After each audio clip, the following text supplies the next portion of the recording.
Welcome back to the Now Morning Show, and we are going to be starting the conversation on World Sleep Day as we are discussing the best sleep hygiene with Mr. Gregory Arno. Mr. Arno has 15 plus years experience in medical device sales in Northern American region. He is also the founder and clinical director of ISD Health Solutions, formerly known as Island Sleep Diagnostics. Mr. Arno, good morning. Thank you so much for joining us on this very special day and, of course, on the Now Morning Show.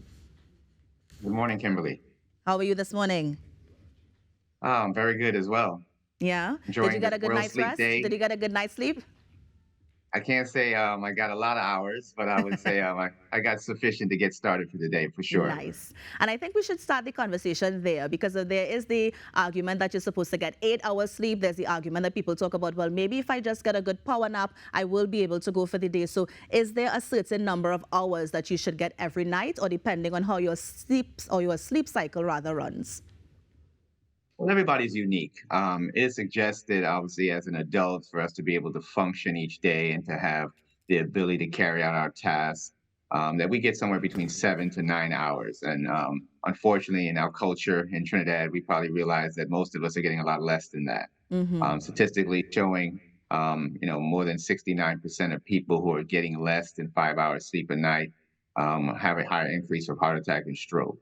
As children are developing, as we know, and we love to help them sleep as long as they can, especially as newborns. Yeah. They're getting 14 to about 16 hours of sleep. And as you get a little older, it kind of just gets a little less and less. Yeah. And so what is there like, for example, a certain amount that you're supposed to get for you to be a fully functional human being when you step outside on mornings? Well, typically, most persons can get by on about 6 hours sleep. I Right. would say myself, I'm about a 6 hour sleeper. But the stages of sleep that we have to understand that has to take place takes about 7 to 9 hours to properly go through our light sleep, deep sleep, and REM sleep pattern. And this cycle should happen about 4 to 6 times in the night as we sleep. Mm. And unfortunately, if we don't go through that process the way that it should, there's so many things that are happening that are very fascinating in sleep, that help to control our weight, help to control, obviously, our memory consolidation, and once again, just our ability to be able to feel good and be functional throughout the day. Yeah. Now, one of the things that you mentioned, of course, is that everybody is unique and different. So for us here on the Now Morning Show, we have very, very early mornings. I can tell you that I wake up sometimes at 2:45 or 3 a.m. to get to the office on time. And by 10 o'clock or 11 o'clock, I am so sleepy. So then do you, for somebody who has that type of lifestyle where they have the early mornings or the late night, is it encouraged to get at least maybe 2 hours or 3 hours during the day so that you don't feel so drained when you finally go to bed at night? Oh, I'll be one to say a power nap is definitely something that we all could benefit from, especially if you're not getting the suggested amount of sleep. And unfortunately, Kimberly, with your work schedule and the inability, obviously, to be able to get a solid 8 hours if you're not getting to bed by, say, 6 o'clock in the evening, your sleep is going to always be somewhat of a debt that you're going to continue to accumulate over time. So a power nap, yes, will definitely help you to kind of, give you some more of that boost that you need to get through the rest of the evening and throughout the day. But like I said, overall, sleep hygiene and getting a good night's sleep is essential, which is what is the topic of this year's World Sleep Day, to our health. And in order to be able to maintain your health and continue to do the many things that you do for as long as you'd like to do it, sleep is going to play a vital role in that. Yeah. Now, one of the obvious symptoms of lack of sleep or poor sleep hygiene is feeling tired during the day. What are some of the signs or symptoms we can see from somebody who is experiencing a poor sleep hygiene or a poor sleep cycle? Well, one of the ways we can figure it out is just take a look at your belly. You put on more weight as your body starts Mm. craving high calorie foods for energy. You tend to have issues managing blood pressure after over time and could become to a point where it becomes drug refractory, meaning that you're using more than one type of medication to try to bring your blood pressure down because your body's fighting against it. Another way that sleep impacts us is our ability to manage our sugar levels. I mean, most diabetics don't even realize how much sleep plays a role in helping them to be able to manage the insulin and their ability to be able to once again, control their glucose. Other ways that you'll find yourself obviously feeling as if you're not getting a good night's rest or not getting a good amount of rest is that, as you said, you'll doze off and at some inappropriate times, like while at work or even while driving, which lead to many motor vehicle accidents and issues throughout the year that we are impacted by. Yeah. Poor sleep, like I said, is going to impact you for the short term and in the long term. That could lead to serious health consequences. Yeah. And then so how can we find, good sleeping tips? So for example, me, I have early mornings. For example, we have the ones, for example, security guards. They also have that night shift and then they have to go home. Is it just as simple as getting blackout curtains, for example, when you go home in the morning and you try to sleep? Or are there other ways or other tips you can share to ensure that at least we get a sufficient amount to ensure that we're functional the following day? That's correct. That's correct. Basically, having blackout shades keeps the light out, allowing you to be able to once again be able to fall asleep, stay asleep. Noise and light. These these things here, these cell phones are such a such a problem for all of us to kind of Yes. let go and get away from. The light affects our ability to manage our cortisol levels and melatonin. Having the people in your home be respectful of your time, Kimberly, is also important because apparently at Mm. that time, around 6, 7, 8 o'clock, they may not be ready to sleep. But that's kind of like the peak of where your sleep needs to start if you're going to get sufficient sleep to be able to be functional at the early mornings of 2 and 3 a.m. Yeah. Once again, there's a process of sleep etiquette, trying to wind down your brain, kind of getting away from drinking caffeine from different times throughout the day. All these things can contribute to your ability to getting a good night's sleep and feeling fully rested. One of the things that we haven't touched on as yet is sleep apnea. How does that factor into us getting a good night's sleep or not getting a good night's sleep? Well, if you're sleeping next to someone who has sleep apnea, you're probably not getting a good night's sleep from the With jump. all the noise, The right? snore. Yes. Yeah, they say sleep apnea is a silent threat, but I'm sure that there's some that would beg to differ. Snoring is one of the symptoms that most people don't realize that are, not just part of our lives, but could be detrimental to our health. Sleep apnea is when your breathing stops repeatedly, most Mhm. often due to looseness of the back of the throat, these muscles and the tissue here becoming relaxed.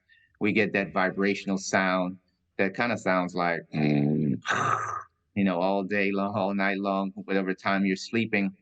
And that's limiting most often enough airflow of oxygen getting into the body. Sleep apnea is something that I'm very passionate about due to the fact that my family was affected by it and still is being affected by it today. But being my grandmother and my parents and everybody being from Trinidad and Tobago, the snoring was part of our family. Everyone was snoring and nobody ever thought it was an issue. But at the same time, most people are living with this, more than 1 billion plus people worldwide. And in the Caribbean alone, just based on I would say our population in Trinidad, more than about 300,000 persons are probably waking up this morning either next to someone who's been snoring all night or potentially having sleep apnea and not even aware of it. Yeah. Is there a way for us to monitor it? That's the first question. And secondly, like you would see those machines in the movies where they put this thing over their nose and it helps them. I mean, long time, I don't know if you remember those breathable strips that you used to put right here on your nose. I mean, all those things people have come up with over the past few years. I mean, are they effective? And is there a way to monitor if you do have sleep apnea? I mean, we always look for holistic options to kind of consider first before we actually see a medical professional. Strips, all these different gimmicks, mouthpieces, and things that come out. It's more looking towards gearing to trying to reduce the snoring more so than identifying if sleep apnea is present. We shouldn't really gauge sleep apnea based on snoring in all cases, but something about sleep health should be something that we always assess in any type of situation, especially when we're doing medical executive annuals and things such as that, because it plays a huge role in obviously the ability to be able to function. At the same time, there are ways to diagnose sleep apnea and do it obviously in the convenience of your home makes it the most practical and enjoyable way to do it versus sleeping in a strange environment. We have a number of testing solutions that we've been able to offer over the years. One of the newest ones is a little ring that you actually just wear on your finger and it would record your oxygen level and heart rate, as well as identify how many times breathing has stopped in your sleep hour by hour. Nice. Okay. Interesting.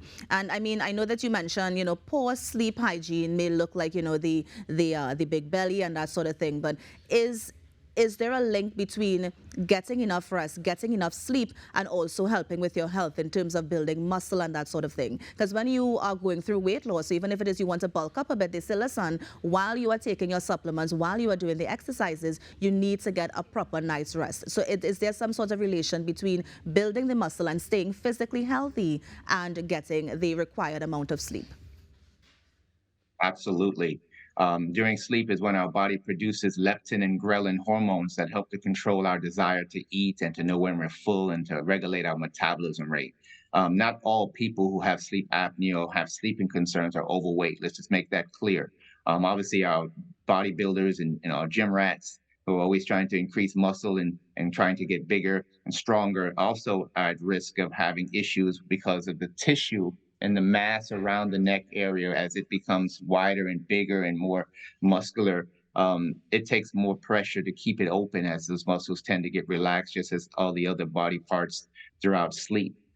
So, when you take a look at trying to understand your sleep, we should not stereotype based on size, but we do know that if you are potentially dealing with blood pressure problems, dealing with diabetes, having morning headaches or dry mouth, or just waking up very frequently each night to go to the restroom, this could be signs that you could be potentially suffering from a sleep disorder, most commonly known as sleep apnea.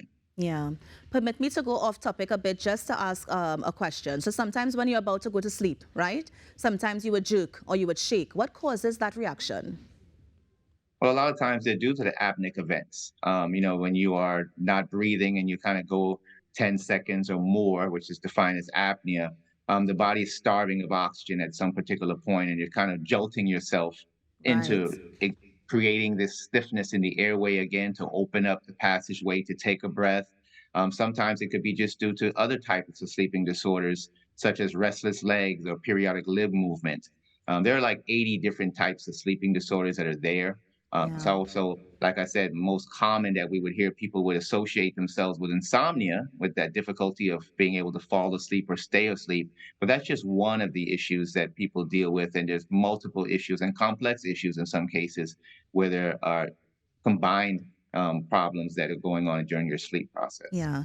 As a specialist, though, do you think there are certain types of symptoms or disorders that we would see here, whether it be in TNT or in the Caribbean, as opposed to other countries across the world?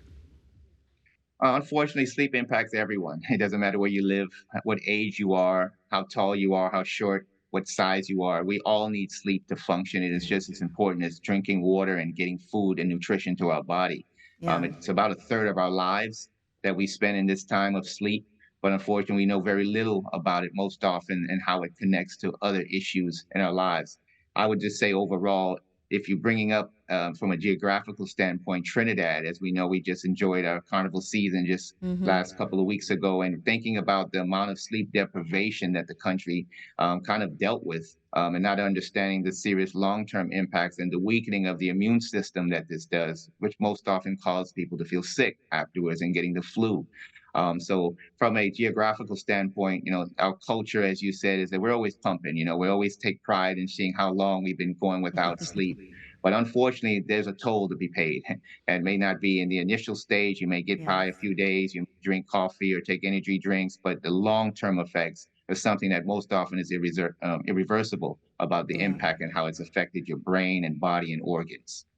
And that's the reason I would have asked the question for the geographical reason, the cultural reason, but I was also wondering about the climates, whether it affects us because we have more of that temperate climate, or of course, if it's going to be different in the colder and harsher winters and that sort of thing. But you answered my Well, question, Mr. Arno, and I do appreciate you. Let me just thank you so much for coming in this morning. I wish you would have been here with us on set in your PJs and also, get to experience this wonderful bed. But maybe next time around, we can actually get you to come down.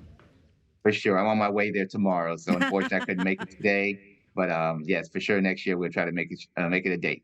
Nice. So, Mr. Arno, thank you so much for joining us on the Now Morning Show. Of course, a happy World Sleep Day to you. I hope that you get the required number that you need to. So have a good one. Thank you as well. Enjoy your day. Take You care. too. And that was Gregory Arno, of course, the founder and CEO of ISD Health Solutions, just sharing with us some good sleep hygiene tips. You're on the Now Morning Show. We're going to take a break and be right back. Stay with us.